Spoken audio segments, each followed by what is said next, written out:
যে মানুষের দুর্ভাগ্য হবে সে তো বাবা ভাগবতের নিকটে আসবে না, কৃষ্ণের কাছে আসবে না, গোবিন্দের কাছে আসবে না।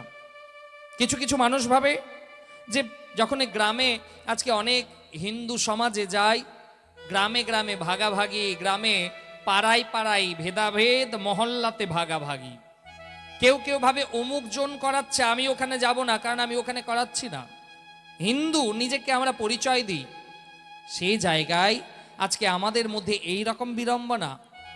কলিযুগের সাক্ষাৎ শ্রীকৃষ্ণ হচ্ছে ভাগবত। যেখানে ভাগবত বিরাজমান হয়ে যায় সেখানে স্বয়ং শ্রীকৃষ্ণ বিরাজমান হয়ে যায়। এই জন্য হিন্দুদের উচিত সমস্ত ভেদাভেদ ভুলে ধর্মের এক জায়গাতে আমাদের একত্রিত হতে হয়। আজকে আমরা যেখানে যাই আমরা প্রথমে হনুমান চালিসা পাঠ করি। হনুমানজির প্রিয় প্রসাদ হচ্ছে লাড্ডু, তাই না? হনুমানজিকে দেখবেন সবাই লাড্ডুর ভোগ লাগায়। লাড্ডুকে খুব হনুমানজি পছন্দ করেন। লাড্ডু বাবা মিহিদানা থেকে তৈরি হয়, তাই না? মিহিদানা থেকে। তো মিহিদানাকে হনুমানজি পছন্দ করলো না লাড্ডুকে পছন্দ করলো? মিহিদানা পছন্দ করেনি, কিন্তু লাড্ডু পছন্দ করেছে। কারণ একজন সন্ত খুব ভালো কথা বলেছেন যে মিহিদানা ছড়িয়ে ছিটিয়ে থাকে, আর সেই মিহিদানাকে যখন মুষ্টিবদ্ধ করা হয়, একত্রিতে যখন নিয়ে আসা হয়, তখন সেটা বাবা লাড্ডু হয়ে যায়, আর সেটা হনুমানজি পছন্দ করে। ঠিক আমাদের হিন্দু সমাজকে একত্রিত হতে হবে। আমরা যতক্ষণ না এক জায়গায় আসবো, ভগবানও আমাদের মেনে নেবেন না। এই জন্য আমাদের প্রত্যেক হিন্দু সমাজকে একত্রিত হতে হবে। আমাদের ভুলে যেতে হবে যে কে শাক্ত, কে বৈষ্ণব, কে শৈব। কারণ আজকে আমাদের হিন্দু সমাজ এই জন্যেই আমরা দুর্বল হয়ে পড়ছি। আমরা বৈষ্ণব, আমি ভাববো আমি ওর জায়গাতে যাব না। যে শিব ভক্ত সে ভাবে যে না না, ও তো কৃষ্ণ পুজো করে, আমি ওখানে যাব না।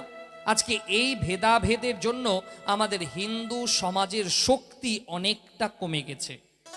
ছোটবেলায় পড়েছিলাম যে একটা লাঠিকে তো বাবা সবাই ভাঙতে পারে, কিন্তু 5টা লাঠি যখন একত্রিত হয় না, ওটাকে ভাঙা খুব মুশকিল।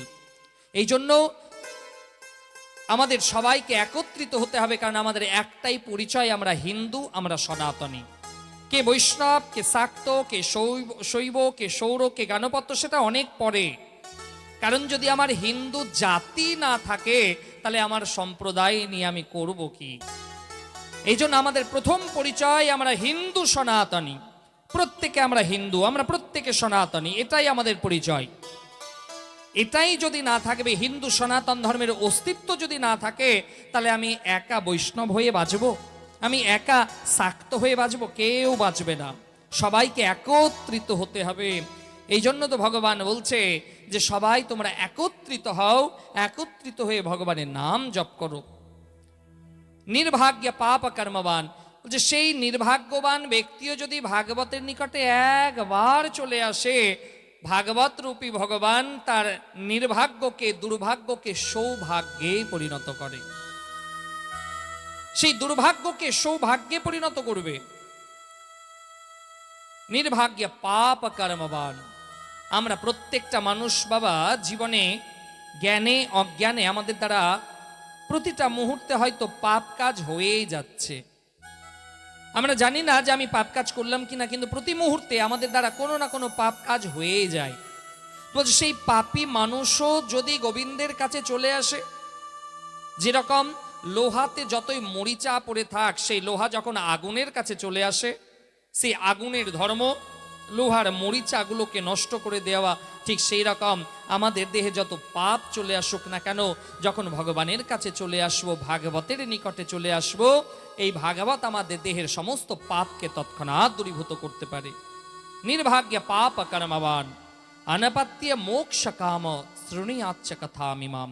যে আমাদের সনাতন ধর্মের শেষ কথা হলো মোক্ষ প্রাপ্তি। মোক্ষ প্রাপ্তি যদি না হয়, পুনরাপি জানানাম পুনরাপি মারানাম পুনরাপি জঠরে পুনরাপি শায়নাম, যে বারবার জন্ম নিতে হবে, বারবার মাতৃ জঠরে আসতে হবে, 9 মাসে নরক ভোগ করতে হবে, এই সার্কেল আমাদের জীবনে চলতেই থাকবে।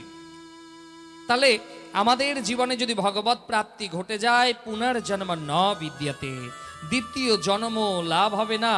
আমি এই জন্মেই আমার কর্ম যদি ভালো থাকে তাহলে আমার মোক্ষ প্রাপ্তি হবে, আর মোক্ষ প্রাপ্তি মানে ভগবান শ্রীকৃষ্ণের চরণ লাভ হয়ে যাওয়া।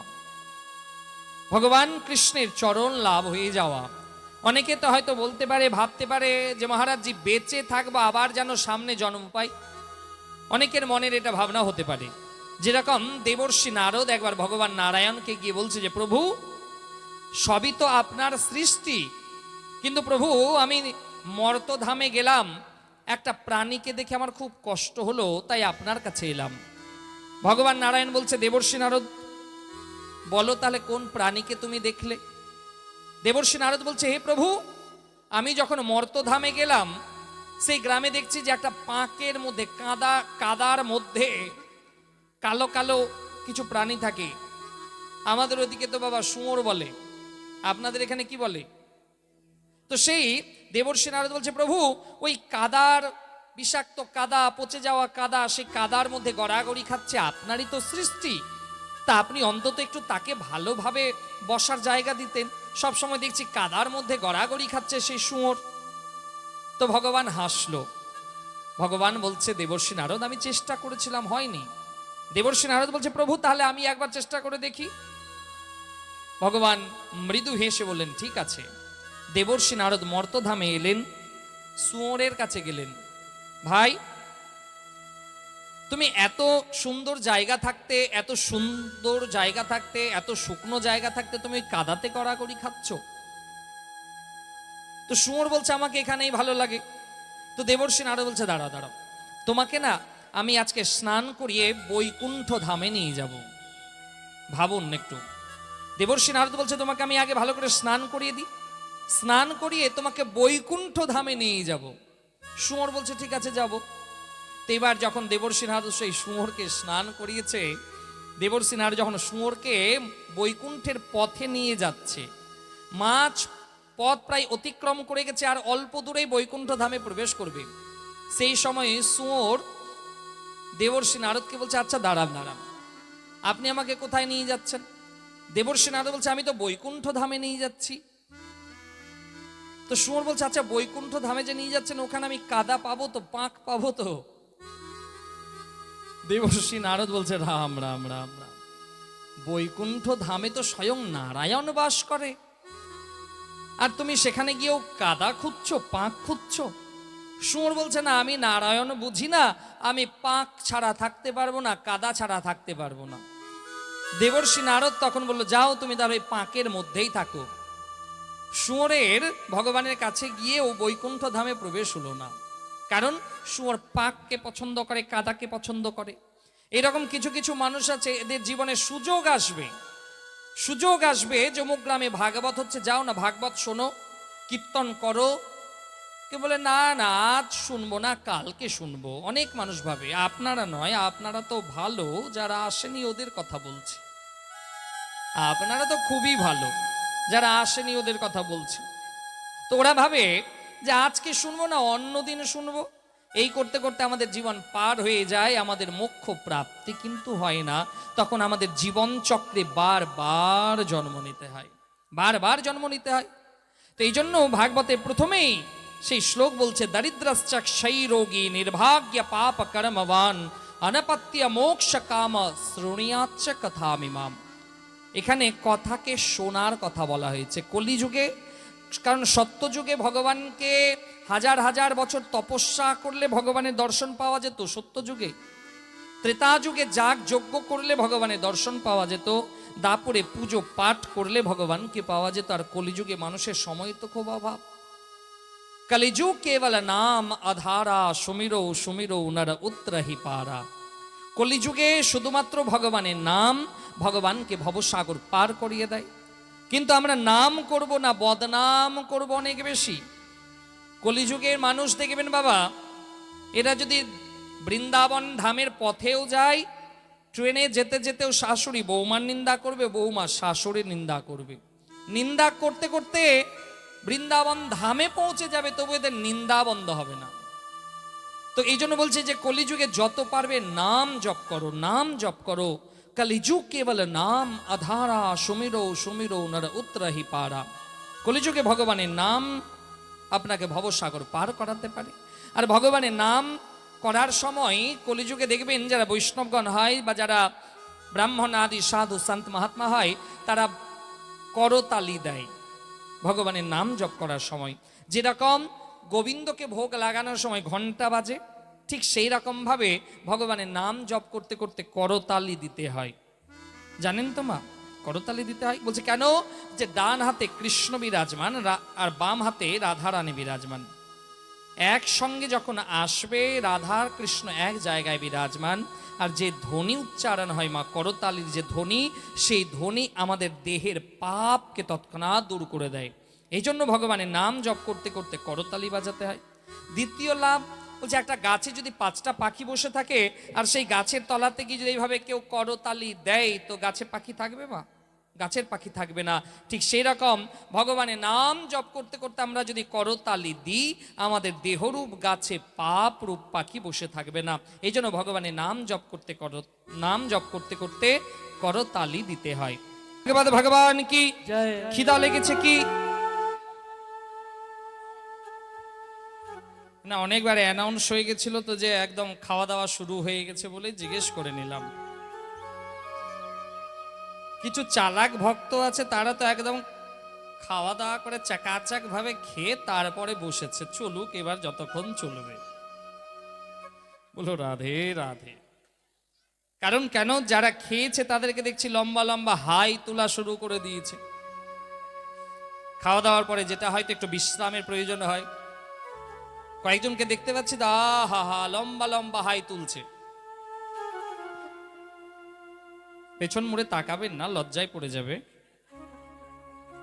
তো বাবা, ভাগবতে প্রবেশ করার আগে দুটো মাহাত্ম্য কথা আছে।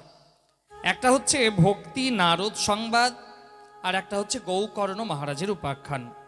তো আমরা সময় অল্পতার জন্য ভক্তি নারদ সংবাদকে প্রণাম করে গৌকর্ণ মহারাজের উপাখ্যান যে কথা, সেই প্রসঙ্গে প্রবেশ করে তারপরে কথাকে এগিয়ে নিয়ে যাব। তুঙ্গভদ্রা নদীর তীরে একজন ব্রাহ্মণ বাস করতেন, যার নাম ছিল আত্মরাম। সেই আত্মরাম, তার স্ত্রীর নাম ছিল ধুন্ধুলি। ধুন্ধুলি কথার অর্থ দুই মনা যাহার, ভালোও চাই খারাপও চাই। আমাদের সমাজে কিছু কিছু ধুন্ধুলি এখনো বেঁচে আছে মা, ঘুরে বেড়ায়। আমাদের সমাজেও সেই ধুন্ধুলি ঘুরে বেড়ায়। জানতে চাইবেন যে সেই ধুন্ধুলিগুলোকে হাই আনা। তো সেই ধুন্ধুলি হচ্ছে, দেখবেন আপনার কাছে আপনার মতন, আপনার শত্রুর কাছে তার মতন। কিছু কিছু মানুষের স্বভাব আছে যে আপনার দিকেও হা হা হা হা করবে, আর আপনার যে শত্রু পক্ষ তার কাছেও হা হা হা হা করবে। এটা বাবা ধুন্ধুলি। কিছু মানুষের অভ্যেস আছে আপনার কথা ওকে লাগাবে, ওর কথা আপনাকে লাগাবে। এটা করেই তাদের আনন্দ, তারা মজা পায়, কিন্তু তারা জানে না এদের অন্তিম সময় কিন্তু বাবা খুব ভয়ঙ্কর হয়। কারণ আমরা পাপ গোপনে করব, শাস্তি কিন্তু প্রকাশ্যে পাব। পাপ আমরা সবাই গোপনে করি, কিন্তু শাস্তি প্রকাশ্যে পাই। আমরা ভুলে যাই যে উপরে ভগবানের সিসিটিভি ক্যামেরা লাগানো আছে। দেখবেন আপনি কোনো মন্দিরে যখন যাবেন, মন্দিরের এদিক ওদিকে ক্যামেরা লাগানো থাকে, আর অনেক দূরে একটা অপারেটর রুম যেখানে অনেকজন বসে থাকে। আপনার প্রত্যেকটা মুহূর্ত তাদের নাগালে। তারা কিন্তু সেই রুম থেকে দেখতে পাচ্ছে যে আপনি কেমন করছেন। আপনি মন্দিরে গিয়ে ঠাকুরের গয়না চুরি করলেন, না মন্দিরে তাড়াহুড়ো করলেন, না মন্দিরে গিয়ে দান পেটি থেকে টাকা নিলেন। আমরা হয়তো ভাবছি যে আমাদের কেউ দেখতে পাচ্ছে না, কিন্তু ক্যামেরা লাগানো আছে। ঠিক সেই রকম ভগবানের উপরে কিন্তু ক্যামেরা লাগানো আছে। প্রত্যেকটা আমাদের পদক্ষেপ উনি কিন্তু দেখছেন। আর ভগবানের ক্যামেরার যিনি অপারেটর, যমরাজের কাছে থাকে চিত্রগুপ্ত। আমাদের প্রত্যেকটা কর্মের হিসেব চিত্রগুপ্তের কাছে আছে। যখন আমরা ওপারে যাব, আমাদের সামনে ক্যামেরা চালিয়ে দেওয়া হবে। যেরকম দেখবেন বিয়ে বাড়িতে কে কিরকম ভাবে খাওয়া দাওয়া করেছে, কিরকম ভাবে নাচানাচি করেছে, সব পরে রেকর্ডিং হয়, আর পরে বসে সবাই মিলে একটা বড় স্ক্রিনের মধ্যে দেখে। তখন বলে আমি এইভাবে নেচেছিলাম, এইভাবে খেয়েছিলাম। তখন মনে পড়ে ঠিক সেই রকম যখন আমরা ভগবানের কাছে যাব, সেই চিত্রগুপ্ত আমাদেরকে বলবে, দেখো বাবা তোমার জীবনে তুমি এই রকম ভাবে পাপ কাজ করেছিলে, বলো তোমার দণ্ড কি দেব। এই রকম ভাবে তখন আমাদের কাছে আমাদের কর্ম ফল প্রতিস্থাপন করা হবে। এই জন্য পাপ গোপনে হয়, শাস্তি প্রকাশ্যে পাই। তো ধুন্ধুলি তিনি কিন্তু দুই মনা, ভালোও চাই খারাপও চাই। তো ধুন্ধুলির কোনো সন্তান ছিল না, খুব মন দিয়ে শুনবেন, ধুন্ধুলির কোনো সন্তান ছিল না।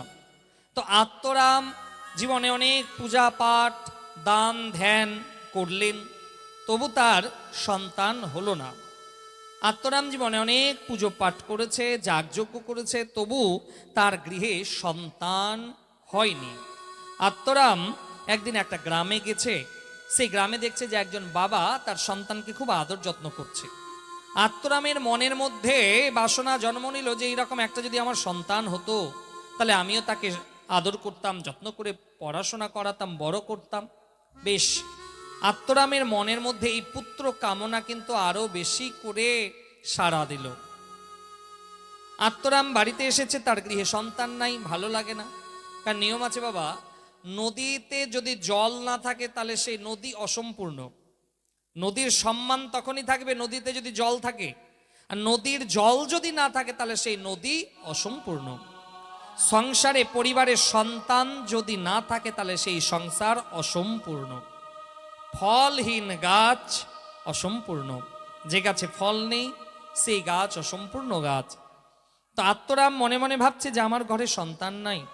আত্মরাম সন্তান লাভের জন্য কাঁদছে যে হে প্রভু, একটা সন্তান আমায় দিতে, একটা সন্তান যদি আমার ঘরে হতো। খুব কাঁদছে। কাঁদতে কাঁদতে একদিন মনে হলো যে আমি আর এই জীবনই রাখবো না। সে আত্মরাম গভীর জঙ্গলে প্রবেশ করলো। গভীর জঙ্গলে প্রবেশ করেছে, আর সেই জঙ্গলের মধ্যে একজন সন্তের আগমন ঘটল। সেই সন্ত বলছে, দাঁড়াও দাঁড়াও দাঁড়াও, তোমার এত সুন্দর দেহ, তোমার এত সুন্দর চেহারা, তুমি কেন গঙ্গাতে আত্মবিসর্জন দিতে যাচ্ছ? কেন ঝাঁপ দিয়ে মরতে যাচ্ছ? দাঁড়াও দাঁড়াও দাঁড়াও। দেখুন মা, সঠিক সময়ে জীবনে সদ্গুরুর আগমন যদি হয়, সঠিক সময়ে জীবনে সদ্গুরুর আগমন যদি হয়, তাহলে আপনার জীবন কিন্তু ভবসাগর পার হয়ে যাবে। এই জন্য আমাদের প্রত্যেকটা মানুষকে দীক্ষা নেওয়ার প্রয়োজন। এমনকি এমনও কথা বলা হয়েছে, অদীক্ষিত মানুষ যদি মরেও যায়, হাজার শ্রাদ্ধ করলেও বাবা তার উদ্ধার হবে না। আমার কথা নয়, গ্রন্থে শাস্ত্রে যেটা অধ্যয়ন করেছি। কারণ আপনারা তো সবাই জানেন আমার এই দেহ হচ্ছে ব্রাহ্মণ দেহ, পরিবারে পূজা পাঠের চর্চা ছোটবেলা থেকেই আছে। ফলে আমাদের ছোটবেলা থেকে পৈতের পরেই আমাদেরকে ধর্মশাস্ত্র পড়ানো হতো, গ্রন্থ পড়ানো হতো। তো ছোটবেলায় পড়েছি বলে আজকে অল্প, বেশি তো জানি না, অল্প কিছু যেটা হয়তো তাদের কাছ থেকে শুনেছি অল্প একটু বর্ণনা করতে পারবো, কারণ আমরা তো অজ্ঞানী, জানি না। তো সেই ধর্মশাস্ত্রে বলা হয়েছে যে অদীক্ষিত মানুষ যদি মরেও যায়, হাজার শ্রাদ্ধ করলেও তার উদ্ধার হয় না। এই জন্য প্রত্যেকটা মানুষকে বাবা দীক্ষা অবশ্যই নেওয়া প্রয়োজন। কোনো কোনো গ্রন্থে এমনও লেখা আছে, যদি আপনি দীক্ষা না নেন তাহলে আপনার হাতের এক গ্লাস জল পর্যন্ত ভগবানের মন্দিরে যাবে না, ভগবানের সেবাতে লাগবে না, আপনার দেওয়া ফুল ভগবান গ্রহণ করবে না। কারণ আপনার দীক্ষা নিতে গেলে আপনার তন মন দুটোই শুদ্ধ হয়। এই জন্য মা, আপনার যাকে ভালো লাগে, বাধ্যতামূলক নয় যে আমাকে এটাকে নিতে হবে। হ্যাঁ, আপনার যাকে ভালো লাগে, তবে গুণ মিলে তো গুরু বানাও, চিত মিলে তো চেলা, মন মিলে তো মিত্র বানাও, বরনা রহো আকেলা। গুণ যদি ভালো লাগে তাহলে বাবা তাকে গুরুদেব বানান। কারণ যাকে তাকে গুরুদেব বানানো এখনকার দিনে বিপদ। কারণ কিছু কিছু মানুষ তার চিত্রটাকে পরিবর্তন করবে, চরিত্রটাকে নয়। আমাদের সমাজে বাবা আমাদের মতন কিছু মানুষ সুন্দর সেজে চলে আসবে, শুধু চিত্রটাকে বদলাবে, চরিত্রটাকে নয়। আমাদের মতন কিছু মানুষ আপনার বাড়িতে ঢুকবে, আপনার হয়তো আপনার স্ত্রী আপনার মেয়ের উপরে কুদৃষ্টি দেবে। এরকম আমাদের সমাজে প্রায় ঘটনা ঘটছে। এই জন্য যাকে তাকে গুরু নয়, খুব ভেবে চিনতে গুণ মিলে তো গুরু বানাও। এরা চিত্রটাকে বদলাবে, চরিত্রটাকে বদলাবে না। চরিত্র হচ্ছে আসল মানুষের একটা অস্ত্র। চরিত্র এই জন্য আমাদের সাধু সন্ত বলে না যে আগে বাবা চরিত্রবান হও, চরিত্রবান হতে হবে, আমার চরিত্রে যেন কোনো দাগ না লাগে, চরিত্রে যেন কোনো কলঙ্ক না লাগে। খুব সাবধান, কারণ যত কলিযুগের বয়স বাড়বে এই ধর্মকে সামনে রেখে বাবা এই অধার্মিক কাজগুলো বেশি বেশি করে হবে। শ্রীমদ্ ভাগবত মহাপুরাণের দ্বাদশ স্কন্ধে কলিযুগের ধর্ম সম্বন্ধে কিন্তু লিখে দিয়েছেন ব্যাসদেবজি মহারাজ। সেই ব্যাসদেব লিখে দিয়েছে যে কলিযুগে এই রকম ঘটনা প্রায়শই ঘটবে। সুন্দর পোশাক সাধু বাবা সেজে যাবে, আপনার ঘরে আসবে, আপনার ঘরে খারাপ দৃষ্টি দেবে, আপনার ঘর থেকে এরকম অনেক জায়গায় দেখা গেছে যে পরিবারে প্রবেশ করে, সেই পরিবারে হয়তো কোনো স্ত্রীর সঙ্গে তার সংস্পর্শ হয়ে সেই স্ত্রীকে নিয়ে সে পালিয়ে যায়। খুব সাবধান থাকতে হবে। সবাই নয় কিন্তু মা, এই খারাপ লোকেদের জন্য ভালো লোকের আজকে বদনাম হচ্ছে। আজকে অনেক ভালো সাধু সন্ত মহাত্মা আছে, কিন্তু আজকে সবাই ওই একজনের জন্য তাদেরকে খারাপ নজরে দেখতে শুরু করেছে। এই জন্য খুব সাবধান। গুণ মিলে তো গুরু বানাও, চিত মিলে তো চেলা। গুরুদেবের উচিত যাকে তাকে চেলা বানানো বিপদ, যাকে তাকে চেলা বানানো বিপদ। কারণ চেলা যদি ভালো না থাকে তাহলে আজকে আপনার কাছে আসবে, 2 মাস পরে আবার অন্য জায়গায় চলে যাবে, অন্য গুরুদেবের কাছে চলে যাবে। এরে বাবা, গুরুদেবকেও পরিবর্তন করতে শুরু করে দেয়, কারণ জীবনে কিছু কিছু জিনিস কিন্তু পরিবর্তন হয় না। যেরকম শিক্ষাগুরু লাখও হতে পারে, শিক্ষাগুরু আপনি লাখ শিক্ষাগুরু বানান, কোনো দোষ নেই, কিন্তু দীক্ষাগুরু পরিবর্তন করা যায় না। যেরকম জন্মদাতা পিতা, আমি জন্ম নিলাম, আমার মা বলল এটা তোমার বাবা, আমি ওকে বাবা বলে স্বীকার করলাম, কোনোদিন বললাম না মা আমার বাবা দেখতে কালো, ওকে পরিবর্তন করো। কোনো সন্তান বলবে? বাবা কালো থাক, পা ভাঙা থাক, মোটা থাক, রোগা থাক, বাবা বাবাই থাকবে, বাবার কোনো পরিবর্তন হয় না। তাহলে জন্মদাতা পিতার কোনো পরিবর্তন নাই। একজন পতিব্রতা স্ত্রীর কাছে তার স্বামীর পরিবর্তন নাই। একবার যে অগ্নিকে সাক্ষী রেখে যাকে বিবাহ করবে একজন পতিব্রতা স্ত্রী, সেটাই তার স্বামী, পরিবর্তন নাই। ঠিক সেই রকম দীক্ষা গুরুর পরিবর্তন নাই। কিন্তু কিছু কিছু চেলা আজকে আপনার কাছে দীক্ষা নেবে, ভালো লাগলো না, অন্যদিকে চলে গেল। এই জন্য যাকে তাকে চেলা বানানো বিপদ। চিত মিলে তো চেলা। আর বন্ধু, যাকে তাকে বন্ধু বানানো যাবে না বাবা। এখন যাকে তাকে বন্ধু বানাবেন সেই বন্ধু বন্ধুক হয়ে যাবে। খুব সাবধান। মন মিলে তো মিত্র বানাও। যদি মন তার স্বচ্ছ থাকে, মন যদি পরিষ্কার থাকে, তাহলে তাকে মিত্র বানান। বারনা রহো আকেলা, এটা যদি না জোটে একা থাকা অনেক ভালো, কিন্তু ভুল দিকে অগ্রসর হলে জীবনে বিপদ কিন্তু নেমে আসবে। তো বলছে এই জন্য দীক্ষা নেওয়া অবশ্যই জরুরি, অবশ্যই জরুরি। আপনার যাকে ভালো লাগে আপনি তার কাছে দীক্ষা নিন, কারণ দীক্ষা না নিতে গেলে ভগবান আপনার হাতের ফুল পর্যন্ত নেবেন না।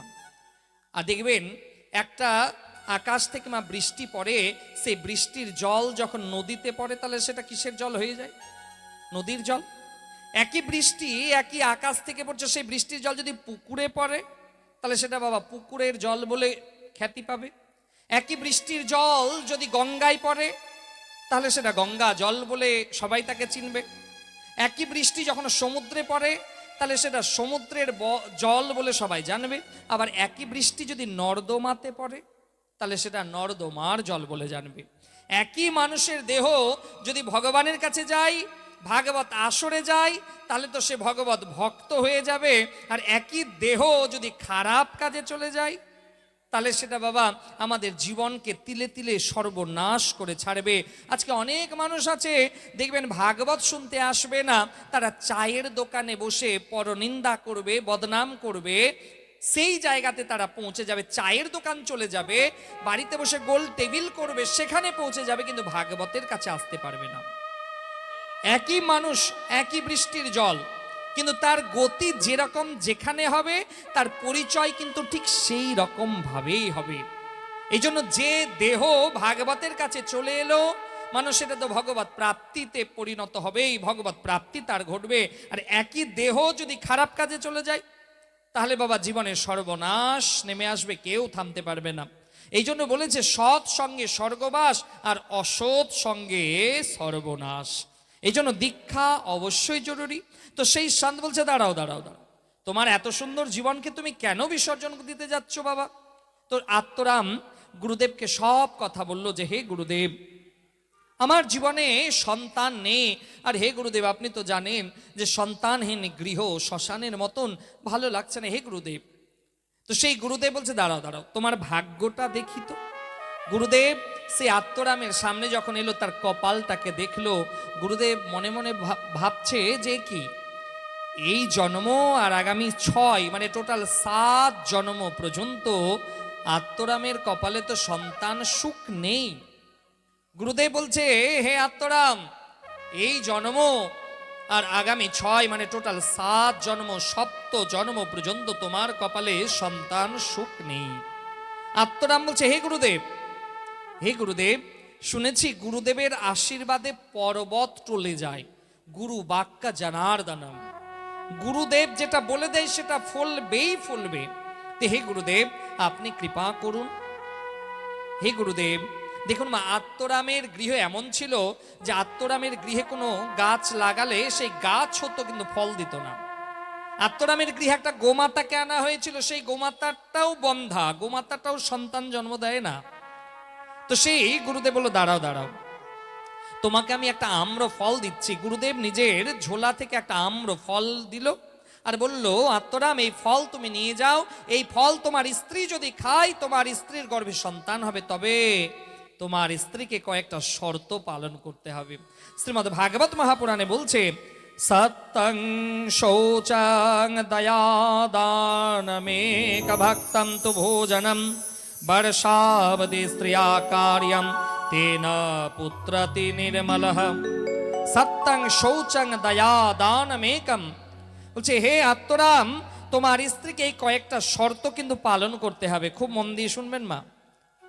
ভাগবত আমাদের এখানে বলল যে মায়ের গর্ভে যখন সন্তান আসে এই শর্তগুলো অবশ্যই পালন করতে হয়। যে মায়ের গর্ভে যখন সন্তান আসবে মা যেন অবশ্যই সত্য কথা বলে, মা অবশ্যই যেন আচার বিচারের শুদ্ধতা রাখে, মা যেন অবশ্যই দানে উদ্যত হয়, আর মা গর্ভ অবস্থায় যেন ভগবানের নাম সংকীর্তন অবশ্যই শোনে। কিন্তু আজকালকার দিনে দেখবেন মায়ের গর্ভে যখন সন্তান আসবে সেই মা, আপনারা নয় আপনাদের বাদে যারা আসেনি ওদের কথা বলছি, ওরা বেশিরভাগ সেই গর্ভ অবস্থাতে থাকাকালীন বাবা মোবাইলে হিন্দি গান শুনবে, মোবাইলে সেই হিন্দি সিনেমা দেখবে। দেখবেন তাদের গর্ভ থেকে যখন সন্তান জন্ম নেয় 3 মাসের বাচ্চা 6 মাসের বাচ্চা কাঁদছে, মোবাইল দিতে হবে, অ্যান্ড্রয়েড মোবাইল। সেই বয়সে হয়তো আপনি মোবাইলের কিছুই জানতেন না, কিন্তু আজকে 3 মাসের শিশু 6 মাসের শিশু তাকে মোবাইল দিয়ে দেন, ও কোথায় শর্টস আছে বের করে নেবে, কোথায় ইউটিউব আছে বের করে নেবে, ও নিজে নিজে চেঞ্জ করবে। 6 মাসের বাচ্চা। কারণ বড় বড় সার্ভে যখন হয় তো দেখা গেছে মায়ের মাধ্যম দিয়ে এই গুণগুলো তার গর্ভস্থ সন্তান পায়। আজকে আমরা কদাপি ভাবলাম না, আজকে ছোটবেলায় আপনারা তো এখানে অনেকজন আছেন মা, ছোটবেলাতে আপনারা রামায়ণ মহাভারতের গল্প শুনে ঘুমিয়েছেন। ছোটবেলাতে আমাদের ঠাকুরদা যখন আমাদের ঘুম পাড়াতো রামায়ণ মহাভারতের গল্প শোনাতো। এখন বাবা এখনকার মায়েরা তো ছেলেকে কার্টুন দেখাবে, কার্টুন দেখ। তাহলে যে ছেলে কার্টুন দেখে বড় হবে সেই ছেলে রাম আর কৃষ্ণকে চিনবে?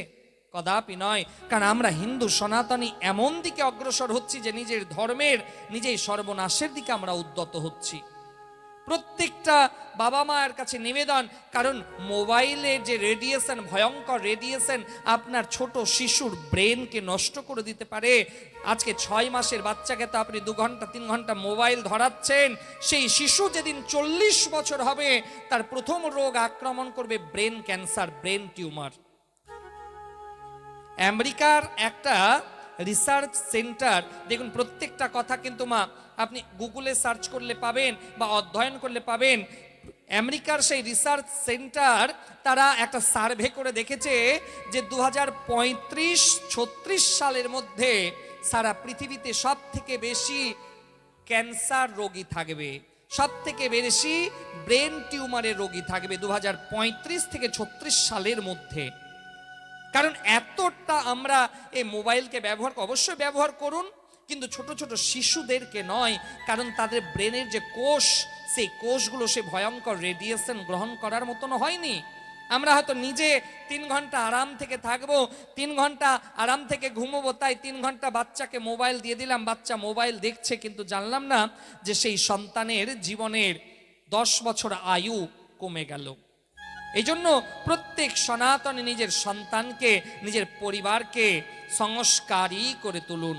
প্রত্যেক মা তার সন্তানকে যেন ভগবানের নাম শোনায়, প্রত্যেক সন্তান তার মাকে যেন ভগবানের কথাগুলো শোনায়। তাহলে দেখবেন আমাদের সমাজে আবার রামকৃষ্ণের মতন সন্তান জন্ম নেবে, বিবেকানন্দের মতন সন্তান জন্ম নেবে।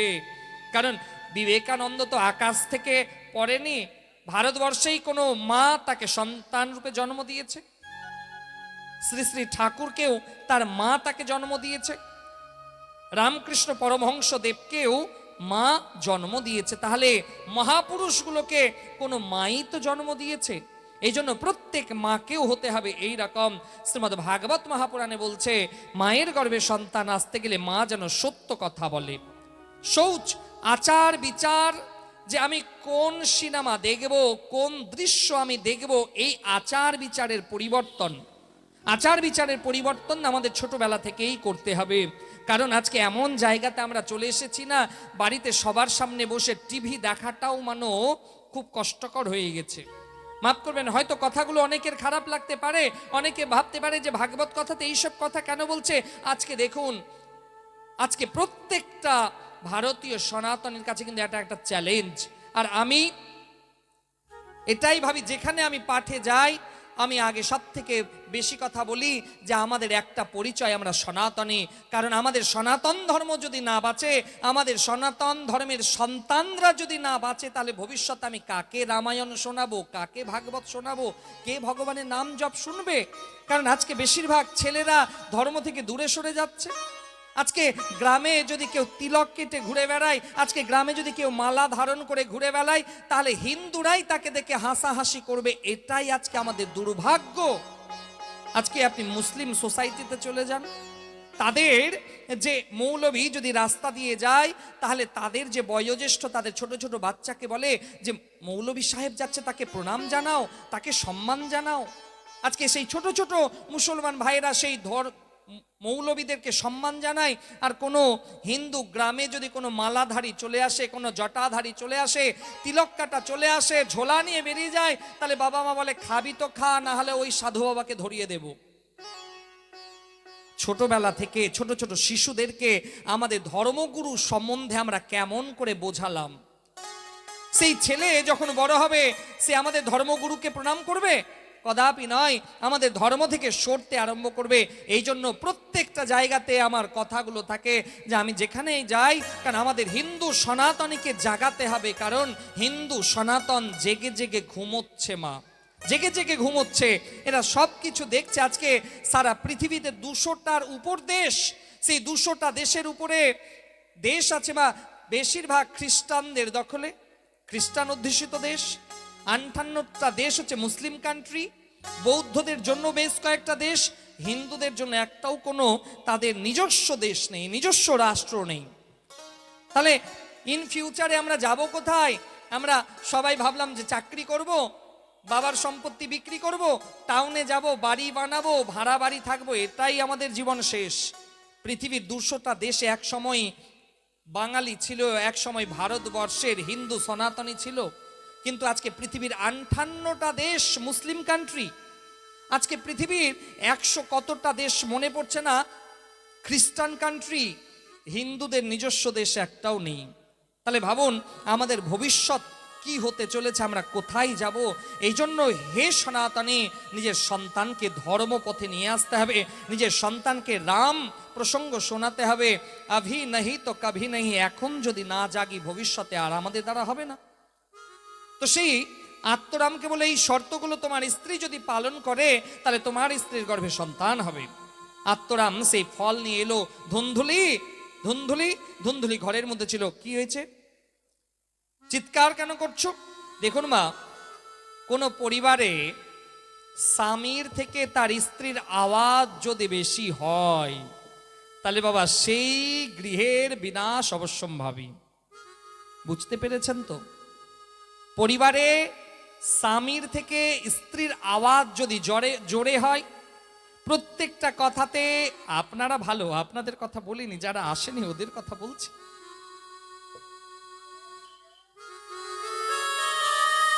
পরিবারে স্বামীর উপরে যদি স্ত্রী কথা বলে, তাহলে বাবা সেই পরিবার বিনাশের দিকে যাবে। মাইরি বলছি, আপনারা কিন্তু ভালো, অনেকের মন খারাপ হয়ে গেল এই কথা শুনে। বলো রাধে রাধে। আপনারা তো খুবই ভালো, যারা আসেনি ওদের কথা বলছি। তো যে পরিবারে স্ত্রী যদি বেশি কথা বলে, স্বামীর উপরে উঠে কথা বলে, তাহলে সেই পরিবারের বিনাশ অবশ্যম্ভাবী। সেই গৃহের গৃহলক্ষ্মী গৃহ ত্যাগ করে চলে যায়, আর গৃহে অলক্ষ্মীর আগমন ঘটে। এই জন্য স্ত্রী জাতির কর্তব্য তার স্বামীর প্রত্যেকটা কথাকে শোনা। আগে শুনুন, তারপরে বলুন। কিন্তু কিছু কিছু পরিবারে দেখবেন, স্বামী একটা কথা যদি বলে, স্ত্রী বলবে খবরদার না। স্বামী চুপচাপ হয়ে গেল, আর কোনো কথা বলবে না। তো সেই ধুন্দুলি বলছে দাঁড়াও, আত্মরাম চুপে গেছে। কি হয়েছে? বলছে এই ফলটা আমাকে একজন গুরুদেব দিল, আর এই ফলটা তুমি যদি খাও তাহলে তোমার গর্ভে সন্তান আসবে। বেশ, দিয়ে দাও ফল, আর তুমি চলে যাও। ধুন্ধুলি হাতে ফল নিল, স্বামীকে সম্মান জানালো না, হাতে ফল নিয়ে সেখানে থেকে গেল। ধুন্ধুলি মনে মনে ভাবছে, এই ফল যদি আমি খাই তাহলে আমার গর্ভে সন্তান আসবে, আর গর্ভে যদি সন্তান আসে তাহলে আমার এত সুন্দর কোমলাঙ্গী রূপ থাকবে না, সৌন্দর্য নষ্ট হয়ে যাবে। তাও না হয়, এই ফল খেয়ে আমার গর্ভধারণ হবে, গ্রামে যদি আগুন লেগে যায় সবাই দৌড়ে পালাবে, আমি ওই অবস্থায় দৌড়তে পারবো না, তাহলে সবাই বেঁচে যাবে, আমি মরে যাব। এই নেগেটিভ কথাগুলো ধুন্ধুলি মনে মনে ভাবতে লাগছে। ঠিক সেই সময় একটা দূর সম্পর্কের বোনের আগমন ঘটলো। ধুন্ধুলি, কি ভাবছো তুমি? বলছে দেখো না, আমার পতি দেবতা এলো, এই আম্র ফল দিল, আর বললো এটা খেলে আমার গর্ভে সন্তান আসবে। সমস্ত কথা শোনালো। সেই দূর সম্পর্কের বোন গর্ভবতী ছিল। বলতে দাঁড়াও দাঁড়াও দাঁড়াও, তুমি এক কাজ করো, আমার পতি দেবতাকে তুমি কিছু টাকা দেবে, আর আমার সন্তান যখন ভূমিষ্ঠ হবে আমি এই সন্তান তোমাকে চুপি চুপি এসে দিয়ে যাব, সবাই জানবে তোমারই সন্তান। বলছে তাহলে স্তন কেমন করে পান করাবো? তুমি বলবে যে চুপি চুপি, তুমি বলবে যে আমার স্তনে অমৃত সুধা আসছে না, আমার দূর সম্পর্কের একটা বোন, তার সন্তান হয়েছে, সে আসবে, সময় সময় স্তন পান করেই যাবে, কেউ সন্দেহ করবে না। বেশ, যে তাহলে এই আম্রফল কি করব? বলছে তোমার ঘরে তো একটা বন্ধা গরু আছে, তাকে খাইয়ে দাও।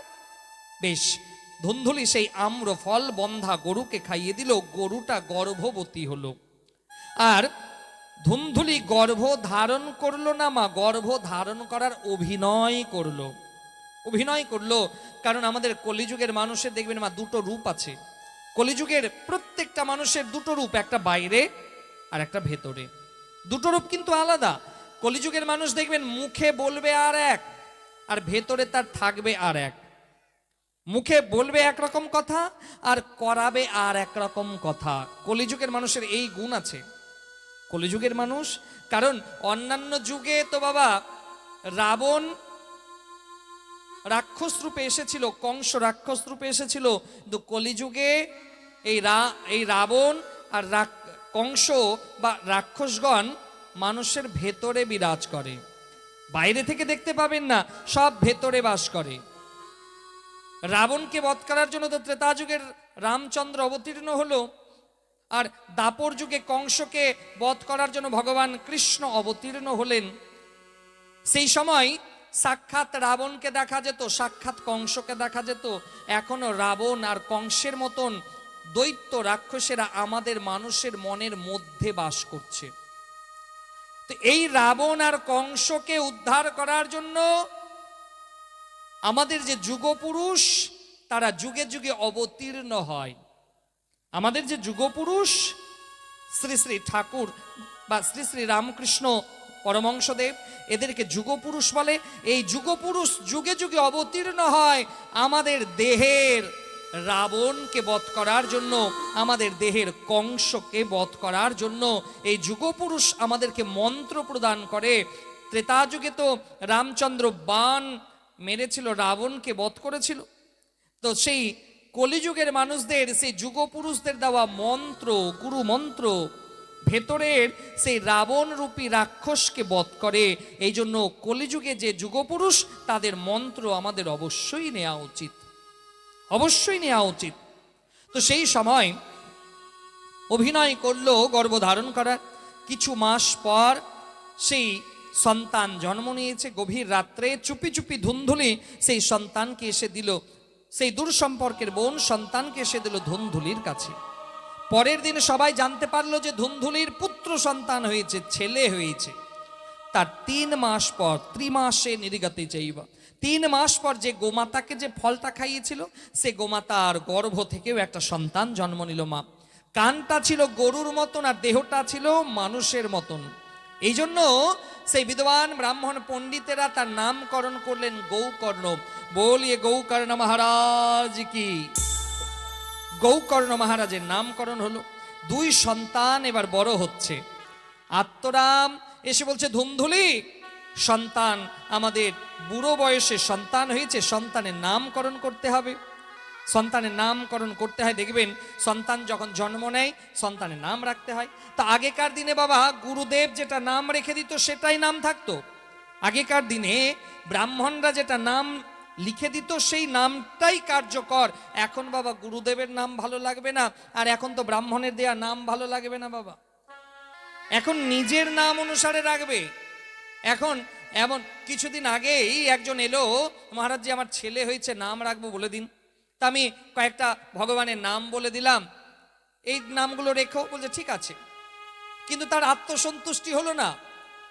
পরেক্ষণে প্রায় 1 মাস পরে যখন এসছে, আচ্ছা তোমার ছেলের নাম কি রেখেছো? যে মহারাজ জি আপনি যে নামটা বলেছিলেন বাড়িতে গেলাম, কারো পছন্দ হলো না। ওহো, পছন্দ হয়নি? বলছে না। তাহলে কি নাম রাখলে? বলছে আমি আমার ছেলের নাম দিলাম ভোল্টু।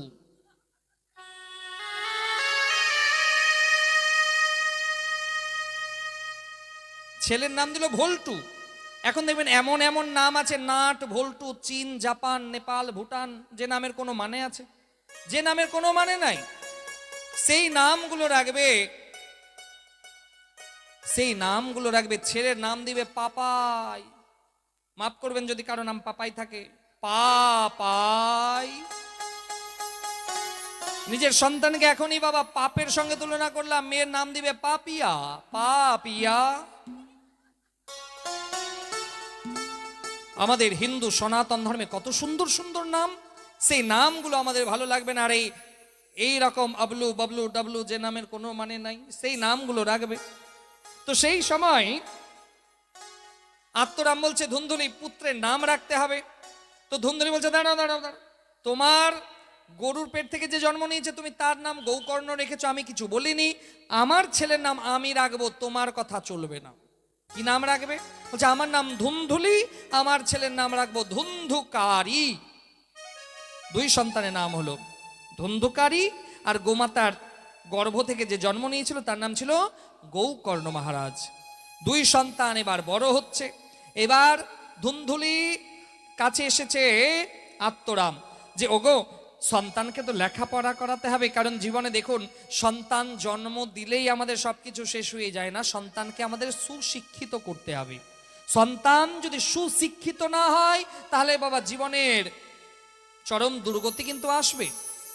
ছেলেকে পড়াশোনা করাতে হবে।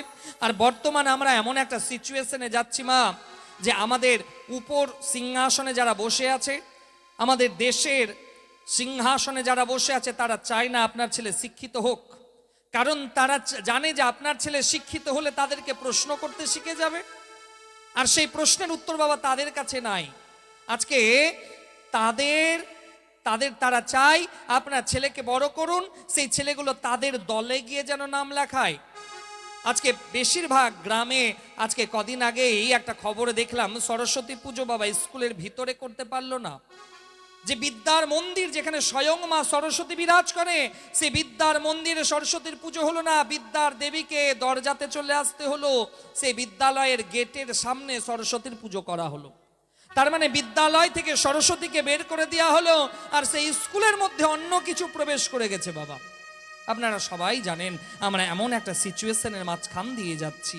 পড়াশোনা জাহান্নামে যাক, পড়াশোনার কোনো বালাই নাই, স্কুলে যেতে হবে, পেট ভরে একদম গপাগপ খেতে হবে, খাওয়া দাওয়াটা যেন ভালো হয়, পড়াশোনা জাহান্নামে হোক। আজকে এই করতে গিয়ে আমাদের হিন্দু সনাতনী, আমাদের যুব সমাজকে আমরা ধ্বংসের দিকে নিয়ে যাচ্ছি। আজকে বড় বড় স্কুলে চলে যান, আজকে বড় বড় প্রাথমিক বিদ্যালয়ে চলে যান, সেই মাস্টার মশাইগুলো চাই ছাত্রদেরকে পড়াতে, সেই মাস্টার মশাইগুলো চাই ছাত্রকে মানুষের মতন মানুষ করতে, কিন্তু তাদেরও হাত পা বেঁধে দেওয়া হয়েছে। তাদেরকেও বলা হয়েছে উপর মহল থেকে যে পড়াশোনা যেটা হবে হোক, খাওয়া দাওয়াটা যেন ভালো হয়। আর এই ছেলেগুলো এখন খাওয়া দাওয়া করে, বাবা দেখবেন ছেলেগুলো খাওয়া দাওয়া করে একদম নাদুস নুদুস হবে। আর সেই ছেলেগুলো যখন হাই স্কুলে যাবে, উচ্চ মাধ্যমিক পরীক্ষা যখন আসবে, নকল করতে দিতে হবে, না হলে সেই মাস্টার মশাইদেরকেও মার খেতে হবে। এই দোষ আমাদের, এই দোষ আমাদের। কেন আমরা সেই ছোট ছোট ছেলেদেরকে সংস্কার দিতে পারিনি, ছোট ছোট ছেলেদেরকে আমরা মানুষ করতে পারিনি, শুধুমাত্র তাদেরকে খাওয়া দাওয়া করিয়েছি। আর খাওয়া দাওয়া করানোর ফল আজকে এটাই হচ্ছে। খুব ভালো কথা খাওয়ান, কিন্তু তার সঙ্গে সঙ্গে ছোটবেলা থেকে তাদেরকে যদি ছাত্র রূপে দেখা হতো, তাহলে ছাত্র আর মাস্টার মশাইয়ের, শিষ্য আর গুরুর সম্পর্ক সদা সর্বদা অটুট থাকতো, তাহলে আজকে একজন ছাত্রের ক্ষমতা হতো না যে একজন শিক্ষককে ঘাড় ধাক্কা দেবে, একজন শিক্ষককে মারবে। এটা আমাদের প্রজন্মের লজ্জা, এটা আমাদের লজ্জা। অনেকে আমরা হাসাহাসি করব, কিন্তু মা এটা তো ভালো দিকে এগিয়ে যাচ্ছে না। গুরুদেবকে মেরে দেওয়া, স্কুলের মধ্যে নকল করতে দিতে হবে কনফিডেন্স নিয়ে, বলছে তাহলে পড়াশোনা কেন করলে? আজকে সেই স্কুলে মাস্টার মশাইদেরকে ধাক্কা দিয়ে দেওয়া, এটা কি ভালো নিদর্শন? কদাপি নয়। এটা কিন্তু খারাপের দিকে আমরা এগোচ্ছি। যারা এই পেশার সঙ্গে যুক্ত, যারা মাস্টার মশাই, যারা গুরুদেব, তারা জানে আজকে তাদের সম্মান কোথায় গেছে। আজকে সেই মাস্টার মশাই কোনো ছাত্রকে যদি পড়াতে চায়, ইচ্ছা থাকলেও তার ক্ষমতা নাই, কারণ জানে না মাস্টার মশাই ভাবছো আমি তার উপরে যদি প্রেসারাইজ করি, আমি রাস্তা দিয়ে যাব না জানি যদি আমাকে আঘাত করে দেয়। আজকে অনেক মাস্টার মশাইকে ভয়ে ভয়ে স্কুলে যেতে হচ্ছে। এটাই আমাদের দুর্ভাগ্য, কারণ আমাদের সন্তানকে আমরা মানুষ তৈরি করতে পারলাম না। এই জন্য হে সনাতনী, এই কথাগুলো অনেকের খারাপ লাগবে, লাগুক, কিন্তু বাস্তব যেটা সত্য সেটা বাস্তবকে মানতেই হবে। আগেকার দিনে কোনো ছাত্র রাস্তা দিয়ে যেত, আর মাস্টার মশাই যদি সেখান দিয়ে যেত, তাহলে সেই ছাত্র মাস্টার মশাইকে সম্মান করতো, প্রণাম জানাতো। আজও অনেক এইরকম ছাত্র আছে যারা আজও মাস্টার মশাই যদি চলে আসে, সেই ছাত্র চেয়ারে বসে থাকবে না, চেয়ারে বসে থাকলেও দাঁড়িয়ে যায়। এটা কেন মা? তাকে সম্মান জানানো। আজকে আজও অনেক ছাত্র আছে, আজকে অনেক ছাত্র আছে যে ছাত্রগুলো তাদের গুরুদেব আসলে, মাস্টার মশাই আসলে তারা চেয়ার থেকে দাঁড়িয়ে যায়, আজও পায়ে হাত দিয়ে প্রণাম করে। কিন্তু আগামী 50 বছর পর এগুলো থাকবে তো? আজকে আমরা যেরকম একটা সিচুয়েশনের দিকে যাচ্ছি, আমরা নিজেরাই নিজের বিনাশের দিকে অগ্রসর হচ্ছি। কারো কোনো মাথা ব্যথা নাই, সবাই জানে যেরকম চলছে চলুক না, কিন্তু এরকম চলতে চলতে গিয়ে একদিন তো ব্লাস্ট হবে, একদিন তো বিস্ফোরণ হবে, তখন আমাদের অধোগতিতে আসবে। এই জন্য প্রত্যেক বাবা মা তার সন্তানকে সংস্কার প্রদান করুন, পড়াশোনা করান, সংস্কারী বানান। ছেলে যদি আপনার সংস্কারী হয়, ছেলে যদি আপনার ভালো জ্ঞানী হয়, আপনি যেদিন অসুস্থ হবেন আপনার ছেলে ডাক্তারবাবু নিয়ে আসবে। আর ছেলে যদি সংস্কারী না হয়, আপনি যেদিন অসুস্থ হবেন আপনার ছেলে উকিল নিয়ে আসবে। কথাতে ধ্যান দেবেন। আপনার ছেলেকে যদি সংস্কারী বানাবেন, আপনি যদি অসুস্থ হন, বলবেন বেটা আমি অসুস্থ, বেটা সঙ্গে সঙ্গে ডাক্তারবাবুকে নিয়ে আসবে, বাবাকে তাড়াতাড়ি সুস্থ করে বাঁচাতে হবে। আর ছেলে যদি কুলাঙ্গার হয়, ছেলে যদি সংস্কারী না হয়, আপনি বলেন বাবা আমি অসুস্থ, ছেলে বলবে বাবা অসুস্থ হয়ে গেছে, ছেলে উকিল নিয়ে আসবে, বেঁচে থাকাকালীন সব আমার নামে লিখে দাও, না জানি বাবা কখন টপকে যাবে। বলো রাধে রাধে। এই জন্য ছেলেকে সংস্কারী বানান।